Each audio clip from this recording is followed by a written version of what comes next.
ഇനി അടുത്തതായി മാജിക് അവൻ്റെ second recipe of the week. ഈ ആഴ്ചത്തെ സെക്കൻഡ് റെസിപ്പി എന്ന് പറഞ്ഞാൽ ഇച്ചിരി ഒരു മധുരമായാലോ. ഇത് ഇച്ചിരി സ്പൈസി ഫയറി ഡിഷായിരുന്നു നമ്മൾ ആദ്യം ഉണ്ടാക്കിയത്. അടുത്തത് ഇപ്പോൾ മാമ്പഴക്കാലമാണ്. അപ്പോൾ മാമ്പഴക്കാലം എന്ന് പറയുമ്പോൾ അതും ഒരു മാംഗ്ലൂർ സ്റ്റൈൽ ഡിഷ് തന്നെ ആയിക്കോട്ടെ. മാമ്പഴം കൊണ്ടൊരു രസായനം ഉണ്ടാക്കാം. മാമ്പഴം രസായനം ഇത് ശരിക്കും പറഞ്ഞൊരു ഡിസേർട്ടായിട്ട് ഒരു മധുരമായിട്ട് തണുപ്പിച്ച് കഴിക്കാൻ പറ്റിയ കാര്യമാണ്. പക്ഷേ വളരെ സിമ്പിളായിട്ട് നാടൻ രീതിയിൽ നമുക്ക് ചെയ്യാൻ പറ്റും.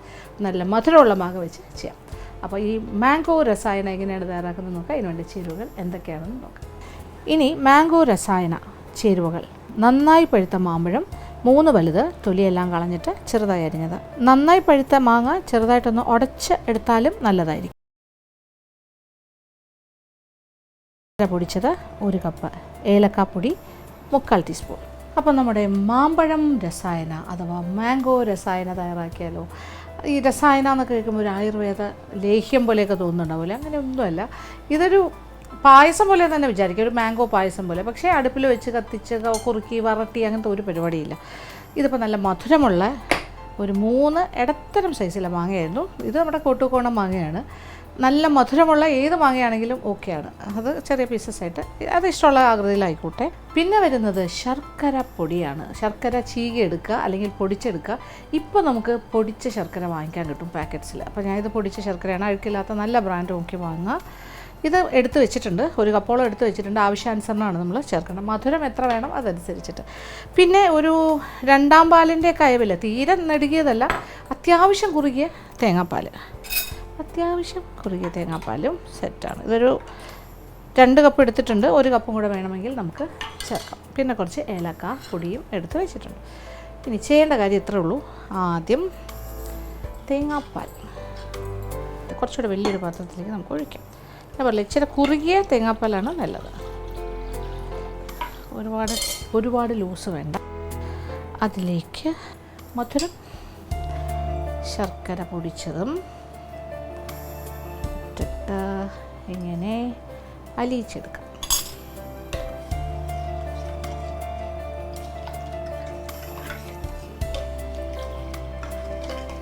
തേങ്ങാപ്പാലിൻ്റെ കളർ മാറി തുടങ്ങുന്നത് നോക്കിയേ, അലിയുന്നതിനനുസരിച്ച് മാറിക്കൊണ്ടേയിരിക്കും. ഇപ്പം ഞാൻ എടുത്തു വെച്ചിരിക്കുന്ന 1 കപ്പും ചേർക്കുന്നു. ഇനി കൂടുതൽ മധുരം വേണമെങ്കിൽ വീണ്ടും നമുക്ക് ചേർക്കാം. ഇതിപ്പോൾ 1 കപ്പ് പൗഡേർഡ് ജാഗറി അല്ലെങ്കിൽ പൊടിച്ച പഞ്ചസാര. 2 കപ്പ് തേങ്ങാപ്പാലും ഉണ്ട്, കുറുകിയ തേങ്ങാപ്പാൽ. ആ ശർക്കര അലിയുന്ന വരെ ഇങ്ങനെ ഇളക്കിക്കൊണ്ടേയിരിക്കാം. ഇനി മണത്തിനൊരു പ്രധാന കാര്യമുണ്ട്, ഏലക്ക പൊടിച്ചത്. അത് ആദ്യം ഒരു 1/2 ടീസ്പൂൺ കൂടി ചേർത്ത് കൊടുക്കാം. നല്ല മണം വരും. ഈ ഏലക്ക ചേർക്കുമ്പോൾ തന്നെ ഒരു പായസത്തിൻ്റെ മണമാണ് വരുന്നത് നമുക്ക്.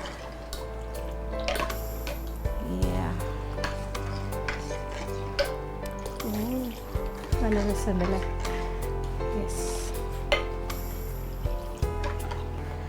ശർക്കര അലിയട്ടെ. പെട്ടെന്ന് അലിയും. പൊടിച്ച ഈ പൗഡേർഡ് ജാഗറിയാണ് വാങ്ങുന്നതെങ്കിൽ പെട്ടെന്ന് അലിയും.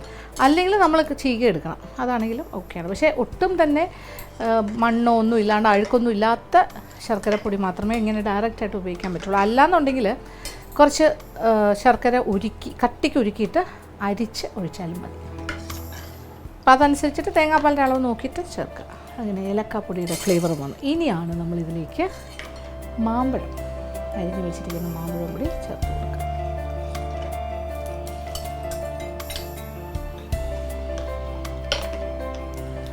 കുറച്ച് ചെറുതായിട്ടൊക്കെ ഒന്ന് ഉടച്ച് ചേർത്താലും കുഴപ്പമില്ല.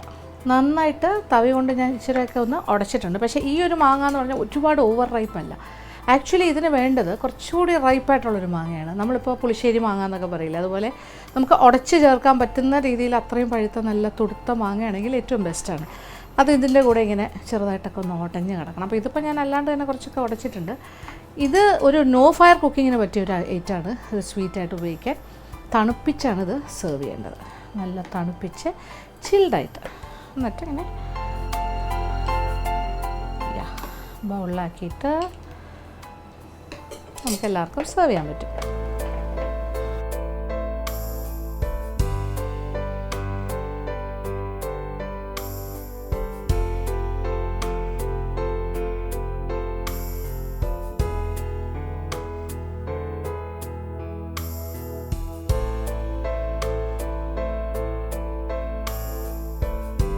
അപ്പോൾ നമ്മുടെ മാമ്പഴം രസായനം കാണുന്നുണ്ടല്ലോ, അടിപൊളിയാണ്. പക്ഷേ ഇതിങ്ങനെയല്ല കഴിക്കേണ്ടത്, നല്ല ചിൽഡായിട്ട് തണുപ്പിച്ചിട്ട് ഒരു ഡെസേർട്ട് പോലെ കഴിക്കാം, ഡെസേർട്ട് ഐറ്റം പോലെ എക്സലൻ്റ് ആയിരിക്കും. അപ്പോൾ പായസത്തിനെയൊക്കെ നമുക്ക് മറികടക്കാൻ പറ്റുന്നൊരായിട്ടാണ്. അടുപ്പ് കത്തിക്കുകയോ വേണ്ട. ഇത് മാമ്പഴം കുറച്ചുകൂടിയൊക്കെ ഒന്ന് ഓട്ടഞ്ഞൊക്കെ അതിനകത്ത് ചേരുക എന്നുള്ളതാണ്. ആ ഫ്ലേവർ പരസ്പരം ഇങ്ങനെ വരണം, തേങ്ങാപ്പാലിൻ്റെയും ശർക്കരയുടെയും കൂടെ. പിന്നെ ഏലക്ക എൻഹാൻസ് ചെയ്യും ഫ്ലേവേഴ്സൊക്കെ. അപ്പോൾ ഈ മാമ്പഴക്കാലത്തേക്ക് ട്രൈ ചെയ്യാൻ പറ്റിയൊരു കാര്യമാണ് മാമ്പഴ രസായനം. ഇതെന്തായാലും ഞാൻ ഫ്രിഡ്ജിലേക്ക് വയ്ക്കുന്നു, തണുപ്പിച്ചിട്ട് കഴിക്കാം. അപ്പോൾ ഈ ഒരു മാമ്പഴ രസായനം ഇഷ്ടമായല്ലോ അല്ലേ? മാമ്പഴം കൊണ്ടിങ്ങനെ ചെയ്യാൻ പറ്റുന്ന മാംഗോ രസായനം. അപ്പോൾ തീർച്ചയായിട്ടും പരീക്ഷിക്കുക, എല്ലാവർക്കും ഇഷ്ടമാവും.